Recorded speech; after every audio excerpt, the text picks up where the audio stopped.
Anyone have books on your shelf you haven't read yet? And it becomes like you buy all these personal development books and it becomes shelf help and not self-help. How many people came here today like to improve your memory? How many people forgot why you came here today? Have you ever done that? Walk into a room of your own home and just you forget why you're there? Anyone feel a little bit absent-minded? Like senior moments are coming a little bit early? Like maybe you're in the shower and you can't remember if you shampooed your hair, so you end up doing it twice? How many people here misplace things? Like your wallet or your purse, your cell phone? Have you found yourself calling your own cell phone hoping you kept it on? And that's if you remember what? Your phone number.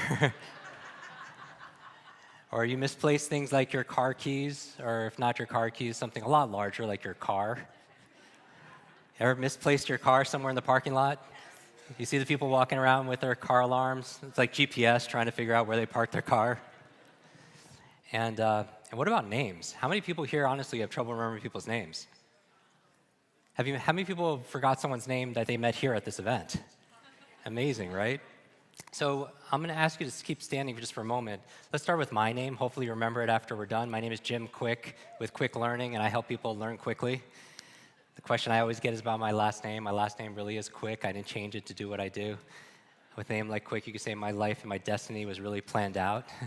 I had to be a runner back in school, which is a lot of pressure when your name says Quick, right? You know, your shirt says Quick right on it. I have to be careful when I'm driving because the worst name to have on your driver's license when you're pulled over for speeding is the name Quick, because you're not going to talk your way out of that speeding ticket.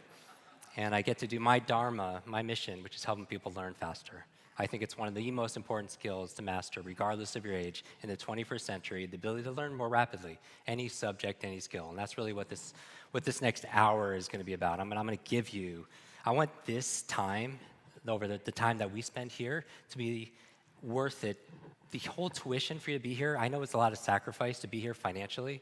I understand that to be here with your time away from things that are important to you, it's an investment. How many people, it was a little bit of a stretch to be here, time or money or so on. So I want to make sure that this session alone rewards you, that it was worth it just for this session. How many people are looking forward to that? Now, the other reason I wanted you to stand is to produce an event like this. We produce our events, and I speak at a lot of events. A lot of people don't realize how many people are having an amazing time, by the way. It doesn't happen by design. People don't realize the amount of time and talent and treasure that goes into producing this. So if we could give a round of applause to the team that puts this together. In the back there, Rebecca and Angela and Len and David and just the entire team, because it really does take a village, right? And nobody's self-made. Everybody has people to be able to depend on and be able to do that. So now that we're all enrolled here, I appreciate you being here. I heard earlier, speakers talk about that part of success, at least half of it is showing up. How many people agree? Showing up is part of the process. The other half, I really do believe, though, is playing full out. Because you could show up to something, but if you don't give your all, what happens? How many people believe, just like in nature, what you put in is what you get out, right? And you know this because you're here, right? The people who probably need to be here the most aren't here. So I congratulate you, and I value you being here, so that's why I'm going to give 1,000%. But who also has to give 1,000%? You guys, too, right? And so here's the key for memory as you're standing here. The reason why you forget things is you could take information, but you could forget information. We don't remember information, right? But information combined with emotion or feeling becomes a long-term memory. Information combined with emotion becomes a long-term memory. And how many people know this from personal experience? That you could hear a song and it takes you back decades, right? Because it touches you. Memories just flood you. How many people that's not a song, but it's a smell? Like an essential oil or a perfume or a lip balm or cologne. How many people it's not that, but it's food? If you eat a certain food and it could take you back, right? Memory's there because information tied to emotion becomes a long-term memory. And a lot of emotion that we learned back in school, how many people here feel a little overloaded with too much to learn, too little time? Too much, right? And I think one of the reasons why is it's not your fault. It's we grew up with the 20th century education, and 20th century education prepared us for a 20th century world. Does that make sense? And at the turn of the century, that was working like on assembly lines and working out in the farms and such. It was to follow very simple directions. Now, the world we live in right now, I mean, we have autonomous electric cars and spaceships that are going to Mars. But our vehicle of choice, when we learn, is like a horse and carriage. How many people feel like that? Like you're taking a sip of water out of a fire hose. Does that describe it? Right?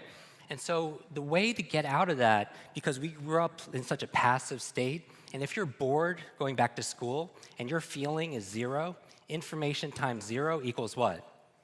Zero. And that's the goal. So the goal is to tap into emotion. So the number one brain hack I could tell you, is this, is who are the fastest learners on the planet? Children. How fast can a child learn a language compared to an adult? Pretty fast, right? How fast can a child learn a musical instrument compared to an adult? Really fast, right? And I don't mean just chronological age. I mean what? The age of their what? Their mind and their heart, right? Children learn, and one of the reasons why children learn so fast is they have this sense of wonder. But as we grow older, we feel like that we know everything, right? We grow older, we feel like we know this already. We just want to confirm our own current reality. But children, they have this wonder. And there's a saying that says you want to trade your cleverness for bewilderment. Remember the bewilderment of a child? And the other reason why children learn so fast is because they play, right? Do children play? But later on, as we grow older, the kids want to be mature, and they don't even talk about let's go out and play. They say, okay, let's hang out, right? But play is key for learning. So how many people are willing to play with me this morning? Fantastic. So what I'm going to ask you to do is this. To prepare for this, I don't have set slides. And so what I wanted to do is really customize our time here together to really tackle the challenges that you have, that you're facing, that's going to move the needle in your life, in your relationships, in your health, in your income, and so on. So one of the ways